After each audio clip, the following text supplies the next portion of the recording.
और आसमान मिलते हैं, नानकुर से दूर, अगर मगर शायद से दूर, वहां भी दोनों में फर्क बस इतना सा है।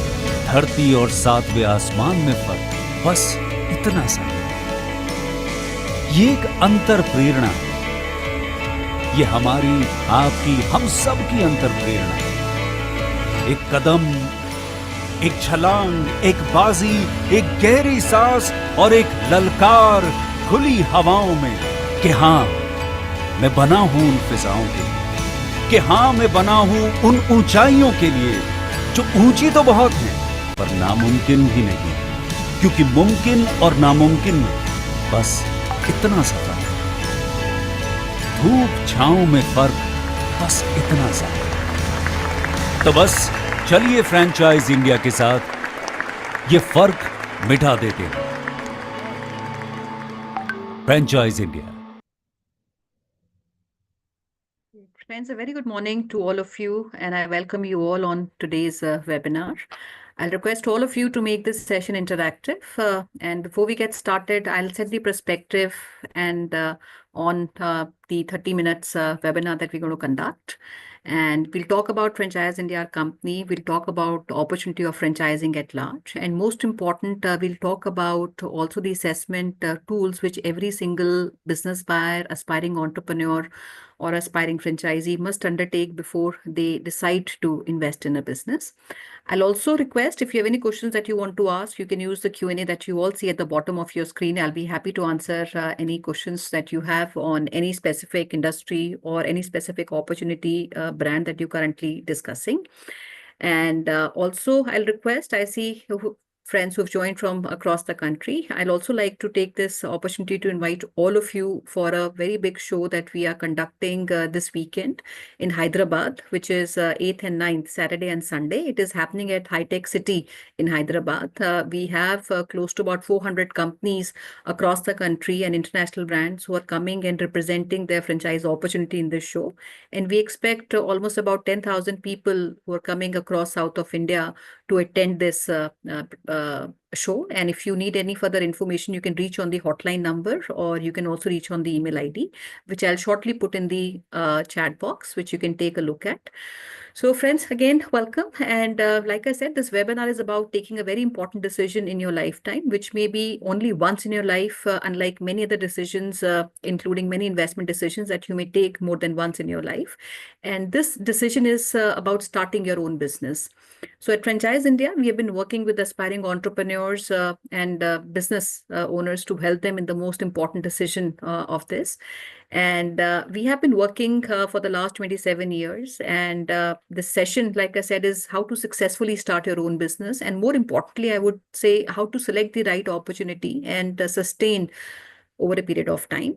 And starting a business is not very easy. And it takes a lot of understanding on various dimensions, dynamics, and it is even more difficult for people who get into business for the first time. And there are many questions that a first-time business buyer has in his mind. So Franchise India, I would say, is proud and very humbled that we've worked with this ever-growing community of aspirational entrepreneurs like you, which has also evolved in the last 27 years. I have seen today, when I speak to entrepreneurs like you, the awareness on business opportunities, brands have come a very, very long way. And also on the other side, Franchise India works with some of the most credible companies in India, from startups to enterprises, corporates, from Reliance, Adani's, Tata's. We have a big corporate client base that works with us, where we help them to expand their franchise footprint. And for the last, I would say 27 odd years, we've been working in this industry to help investors to take an informed decision of buying a business. And as a company, we remain investor centric and franchise focused.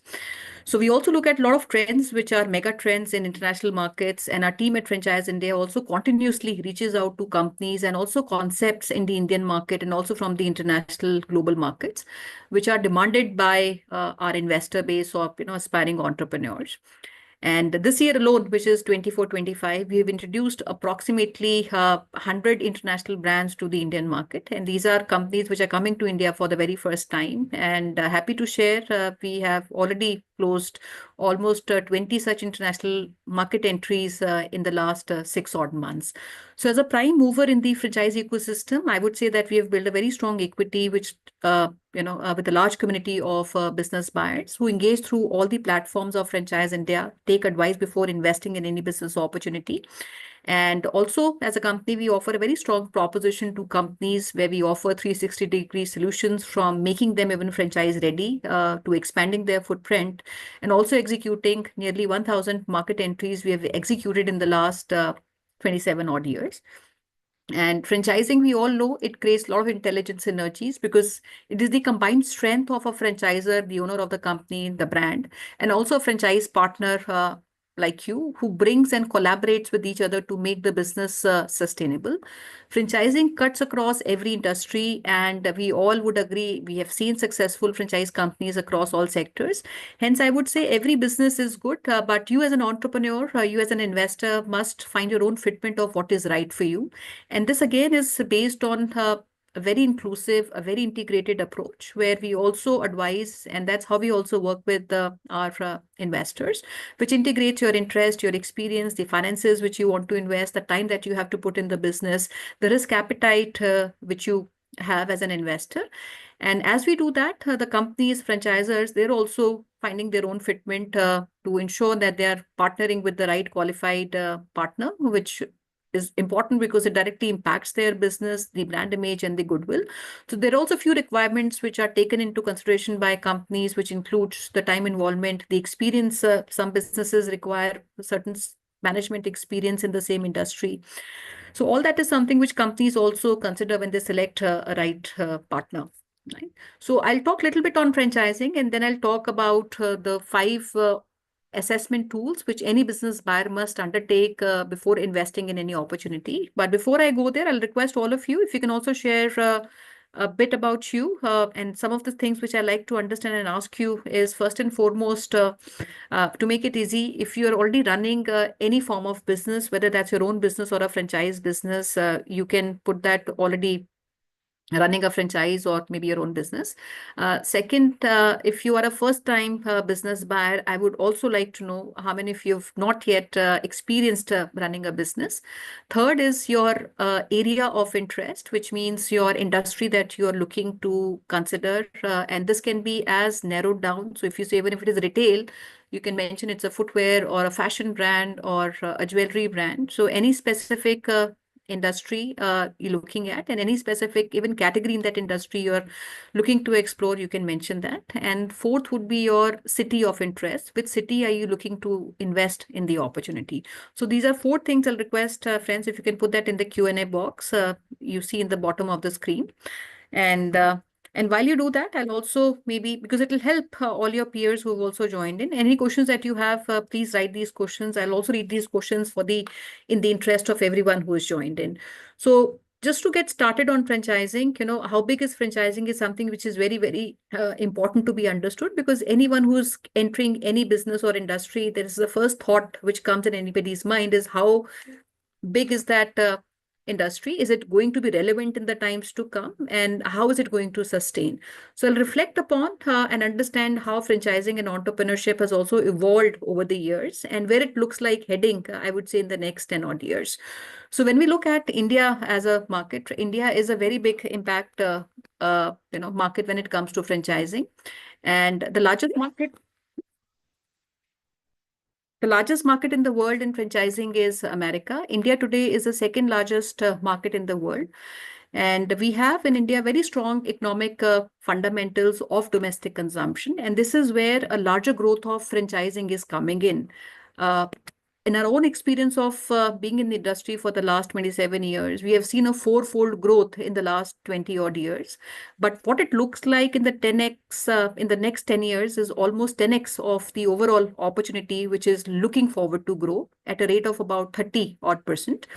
And like I said, India already is the second largest franchise market in the world after America. And I see lot of first-time entrepreneurs who are coming and taking franchise business. 27 years back, when we were meeting investors, they were buying these businesses. This community was comparatively very small. Out of 100 businesses that were demanded or sold in franchising, only 10% of these businesses were taken by people who came with no background of business, and they were first-time entrepreneurs or first-generation business owners. Now, fast forward these 27 years, today this community has become as big as 60%, which means out of 100 businesses in franchising in India, which are bought and taken by entrepreneurs, 60% of them are first-time entrepreneurs. And the industry also counts almost about 4% of our GDP is contributed by franchising in India. So, like I said, consumption story in India is very interesting and very big, and this is also what makes our economy very resilient. Massive consumption engine, and the consumption cycles are also changing. And when I say consumption cycles are changing, it means that we're consuming more of what we were consuming maybe 5 years back or 10 years back. And also the per capita consumption in certain categories have also gone up. But when we look at the global average, we are still low in certain categories. But if I look at the last 10 years, per capita consumption in a lot of categories have actually gone 3x of what we were doing 30 years back. And franchising is directly proportionate to consumption. So as the consumption grows, so would be the role of franchising. The second area which I want to highlight is how our consumption is also becoming formalized. So which means today everything that is being consumed by us, whether that's a product or a service that we are consuming, all that is being consumed from a branded environment. We're all becoming more and more brand conscious. We all witnessed modernization of retail with the product industry, say 22 years back. Now is the time for modernization also of service industry, which is becoming branded, from the laundry services to your home to direct to consumer healthcare services we use at home, to even the quick commerce services like Blinkit, Swiggy that we use at home. All that services that we consume today are coming from a branded environment. And finally, I would also talk about dearth of job opportunities. So today, franchising is seen as a very big job creator, especially when you go beyond cities like Delhi, Hyderabad, Bangalore, Bombay. If you go to tier 2 cities, tier three cities, there is dearth of job opportunities and a lack of high paying jobs. So if you want to earn, say, maybe a lakh every month or maybe 2 lakhs every month, these cities don't give you that opportunity of earning. And that's where franchising comes as a very big thumbs up. And even if you look at the startup ecosystem in India today, 49% of these startups are coming from tier 2, tier 3, which itself is a very big validation of the spirit of entrepreneurship, the potential of entrepreneurship, which sits in a country like India. So quickly, friends, I'll also go through the 5 assessment tools I talked about. And at Franchise India, we understand that entrepreneurship journey is not easy. It requires a lot of planning, timelines, understanding, financing. So we always advise you don't rush into taking a decision, but put in sufficient time and also put your own in-depth research and due diligence before you sign on the dotted line, right? So now, as a consultant and our teams, which are spread across 97 cities in India today, we run a big network across the country and about 1,500 people in our company who are working directly with business owners or aspiring entrepreneurs like you to help them take an informed decision of buying a business. And as a consultant, we all carry a big responsibility in helping you to make that right and informed decision.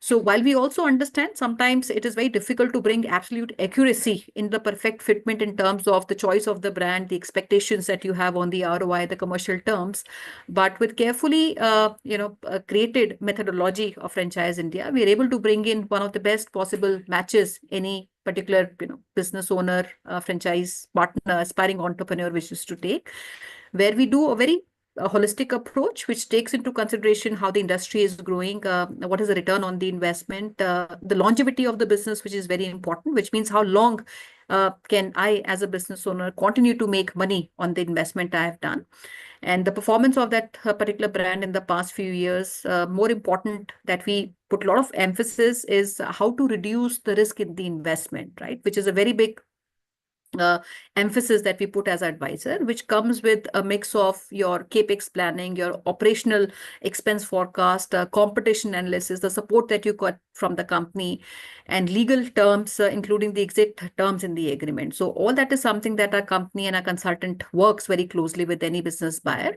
And this is a very research-based approach where we as consultants, we never base our recommendation based on our own personal preferences or experience, but it comes with a very, I would say, well thought methodology that we have been following for the last 27 years.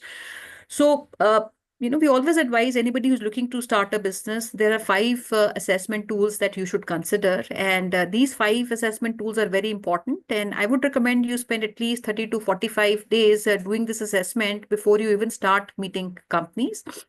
And the first assessment tool is your own self-assessment tool. The second assessment tool is the industry that you want to get in. So it's an industry assessment you should do. Third is the market assessment, and especially the micro market where you want to open the business. Fourth is a very detailed competition analysis, which is peer-to-peer competition in that industry, in that category, in your market, right? And finally comes the assessment of the brand that you have selected. So these are five assessment tools that we advise any business buyer to consider. And I'll quickly take you through these five assessment tools. And like I said, first and foremost, what is most important is to do your own internal self-assessment. Even before we jump into the ROIs, the companies which are franchising, first and foremost, we need to do our own assessment of our own strength, our weakness. We need to define them. And what we do here is we need to align two things. We align our life goals, and we also align our business goals. So this is a self-discovery phase. We need to find out what we truly want to do. And most important, I would say, whether that business that we are choosing is just not truly based on the passion that we have, but it also needs to have a very big economic business case. It needs to make money for the lifetime of the business.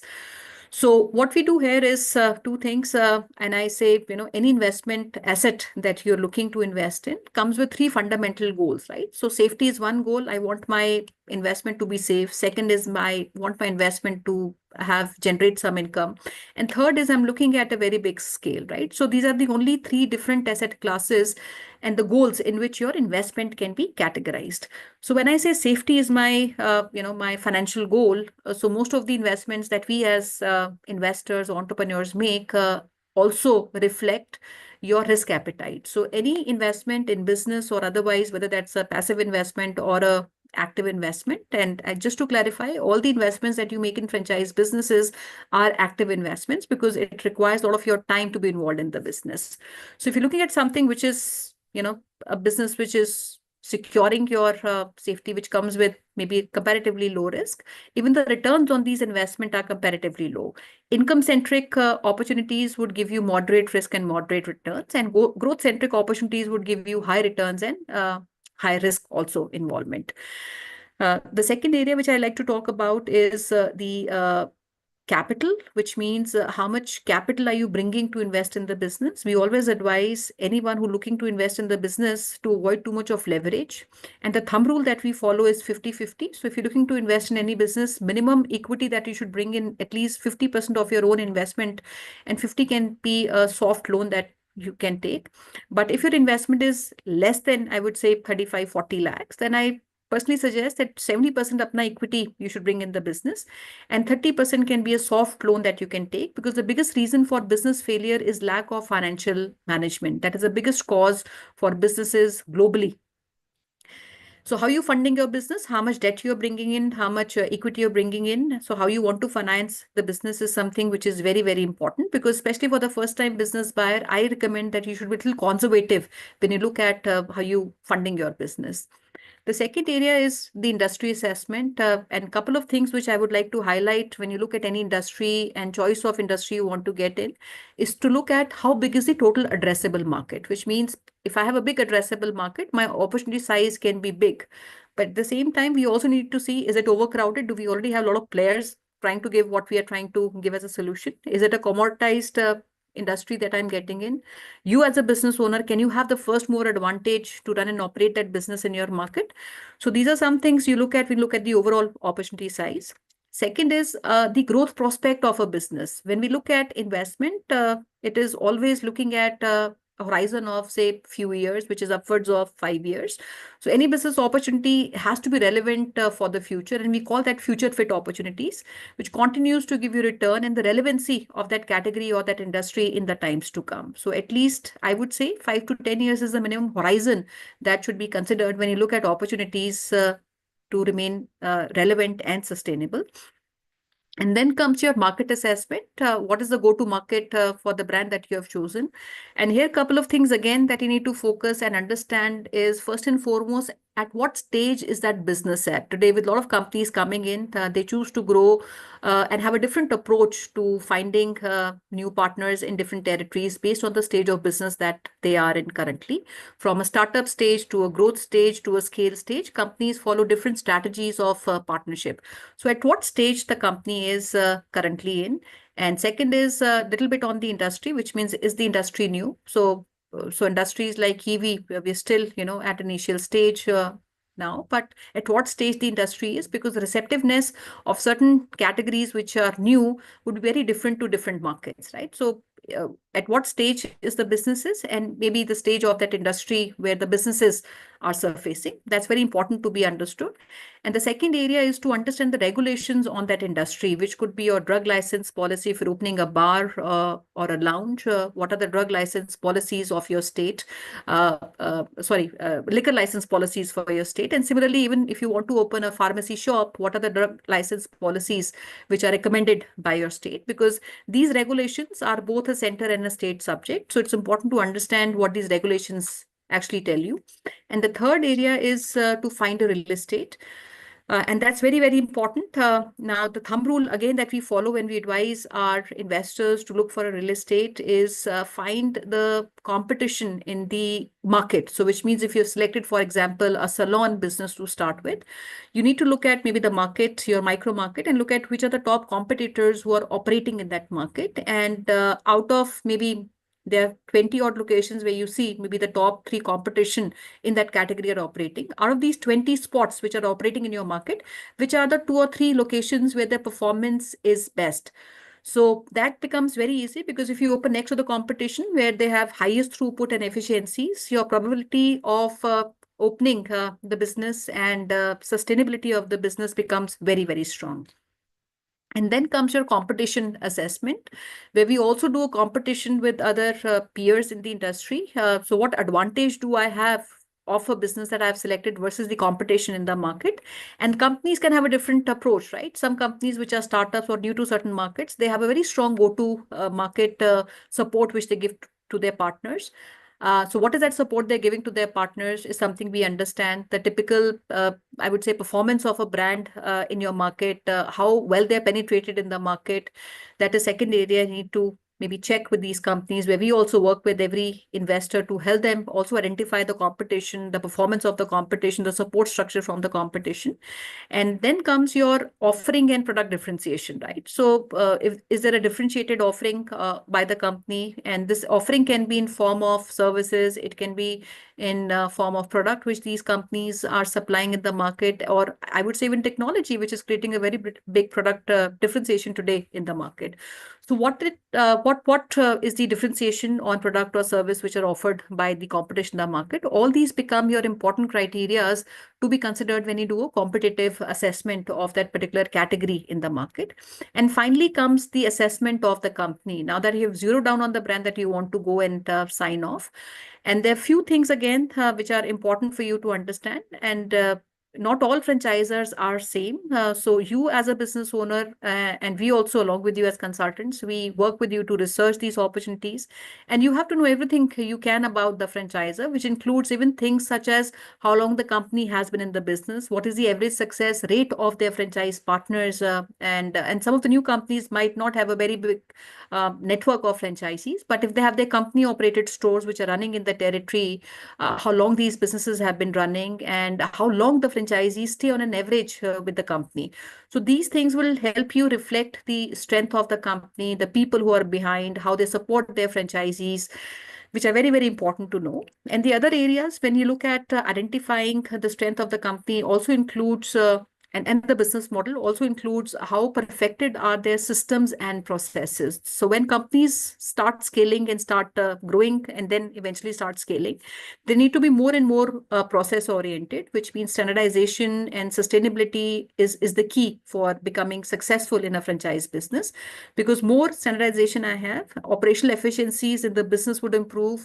It becomes easy for us to scale. It reduces deviations. It is easy to even replicate the entire system system and processes. And when it becomes easy to replicate, I'm also, as a franchise partner, I'm able to perfect my customer service. So that's one area. And then becomes your overall cost. What is my operating cost of running and operating the business, which includes largely your cost of goods. If you're in a product business, your cost of goods, which can be the inventory that you have bought. In case of food business, it is the cost of food. Then becomes your rental, your salary cost of people, your utility, royalty. These are all operating costs, which you have to actually understand from your franchisor. Having said that, even in the same industry, your operating structures, your margins are very, very different. So even a same category, for example, F&B would have a different operating cost for a cloud kitchen, would have a different operating cost and margins. In case of a fine dining, would have a different margin structure for a bar and lounge. So every industry has their own nuances, different margins, operating structures, even in the same industry, which is very important to be understood. So when you do a comparison, it should largely be an apple to apple comparison that we do and compare with.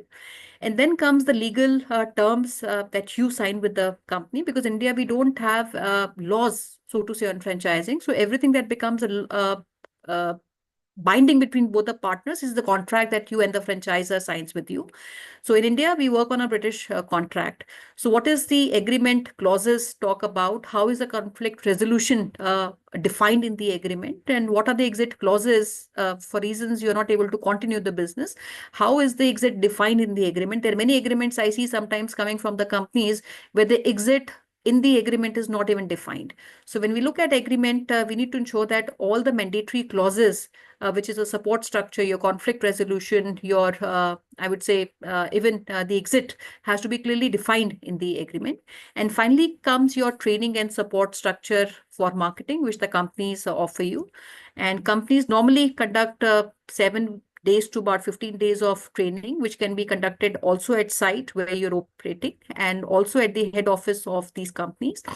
And there are two set of trainings which companies do. One is a training which is done at the start, at the launch. And there is also ongoing training which companies conduct where they introduce maybe their new product, new innovation which they have done, any new product development which the company has brought in. So they also train their franchisees on that. And here I would also recommend that when you do any such training with any company, also take somebody from your inner circle, right? So somebody from your inner circle, your partners, your wife, your husband, you have children who are at an age who are happy to be part of the business. So as many people that you'll be able to involve, it risks your business, because you can also split the role in your inner circle of different activities. For example, business development, operations, finances can be split within the family. Right. And also the marketing support which the company is offering. So when we look at marketing support, there are two kind of marketing initiatives which are done. Any activity which is happening at the national level, regional level, the company takes care of that. But it is a franchisee's responsibility to do any kind of local store marketing. So all that cost is incurred by the franchise partner. But yes, all the support in terms of your designing, communication, all that is something which the company takes care of, and they support their franchise partners. So what we do at Franchise India is we work with entrepreneurs like you. We help you discover these opportunities, explore these opportunities, and we follow a 3-stage process, which I would say first stage is information stage, where you explore these opportunities based on your investment, your profile, the location perhaps that you own, the investment you want to make, and also the market where you want to open the business. So based on that, our team starts evaluating and selecting these opportunities for you to explore. And then we go to stage 2, which is where we also start evaluating these opportunities along with the company that you have selected, which includes a lot of discovery tours at the outlet of the brand, at the center of the brand, at the head offices of the company, where my team also goes along with you to have these evaluation meetings. And then finally comes our stage where of all the opportunities that you have discovered and met and evaluated, then my team works with you to help you in structuring of the deal, which I would say is the most important area and a very biggest, I would say, value addition that we at Franchise India advisors do, where we personalize these deal structuring based on obviously the market that we're going in, based on the stage the company is at, and finally help you close these agreements. So these are 3 stages, and process which Franchise India follows, from information stage, where we help you explore, to evaluation stage, where we help you discover these opportunities, one-to-one meeting with the decision makers and the leadership, to the closure stage, where we help you negotiate deal structure and finally help you sign off the agreement. So, friend, this is what I wanted to share with all of you. If there are any questions that you want to ask, you can put that in the Q&A box. I'll also share our email ID and in the chat box, which you can send any queries to. We have, like I said, our teams which are spread across India in 97 cities in India. So if you want to meet any of our team members and want to explore, brainstorm, they can come and meet with you. So this is the ID which I have sent, which is feedback@franchiseindia.in. You can write on this ID. And we also have a hotline number where you can WhatsApp on this number or call on this number to speak to any of our team members who are present in your city, which is 9717-683838. Also, if you've not seen the website of Franchise India, I'll give you the website, which is franchiseindia.com. You'll get the information on the franchise show, which is happening this Saturday in Hyderabad. You can also download and directly register on the website. And we also have webinar, which is happening at 12 o'clock. Every day for the last 5 years, we've been doing this live webinar on Zoom, where we invite different companies who launch their franchise opportunity for the very first time.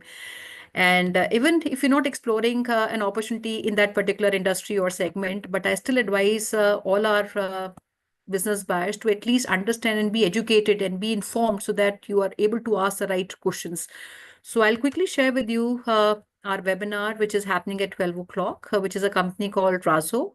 We have the leadership and the management of the company who's coming on the webinar. This is a live webinar, about 45 minutes of webinar. And just give me a moment. I'll also share with you the link for this webinar. It just takes maybe a few seconds for you to register on this webinar. You can quickly copy this link and we'll be happy to receive any questions that you have on the email ID and the hotline number that we have shared with you.